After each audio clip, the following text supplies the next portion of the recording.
रामायण की बात हो और हनुमान जी की बात ना हो, ऐसे कैसे हो सकता है। तो मैं आपको एक हनुमान जी की कहानी सुनाता हूँ। एक बार हुआ यूं कि विष्णु जी ने गरुण देव को हनुमान जी के पास भेजा बुलाने। तब तक हनुमान थोड़े बुजुर्ग होने लग गए थे। गरुण वैकुंठ धाम से विष्णु जी के आदेश पे उड़ के गए और वो पहुंचे हनुमान जी के पास पृथ्वी में। उन्होंने बोला कि विष्णु जी आपको याद करने चलिए। हनुमान बैठ के राम जप कर रहे थे। हनुमान बोले कि आप चलिए, मैं पीछे पीछे आता हूँ आपके। गरुण को लगा मुझे तो सिर्फ यही कहा गया था कि इनको इन्फॉर्म करना है, इनको सूचित करना है, मैंने अपना काम कर दिया। फिर भी गरुण को लगा कि अब ये बूढ़े हो रहे हैं, इनको मैं ले चलूंगा तो इनके लिए रास्ता आसान हो जाएगा। गरुण को इस बात का बहुत गुमान हो गया था, बहुत अहंकार हो गया था कि गरुण से तेज और कोई नहीं उड़ सकता। तो गरुण ने बोला कि आप थोड़े बुजुर्ग हो रहे हैं, आइए आपको मैं अपने साथ ले चलता हूँ, मुझ पे बैठ जाइए।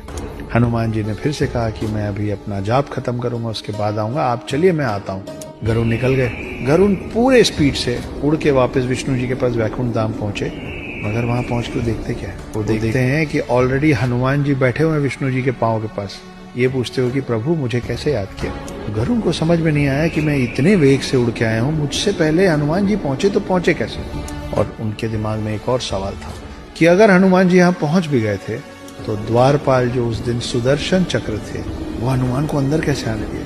सुदर्शन चक्र ने हनुमान को विष्णु जी के पास आने से रोका क्यों नहीं। तो खोज शुरू हुई कि सुदर्शन चक्र है कहाँ, द्वारपाल सुदर्शन चक्र अगर द्वार पे नहीं है तो गया कहाँ। विष्णु जी मुस्कुराए और हनुमान जी बोले, हे हनुमान, कहाँ है मेरा सुदर्शन।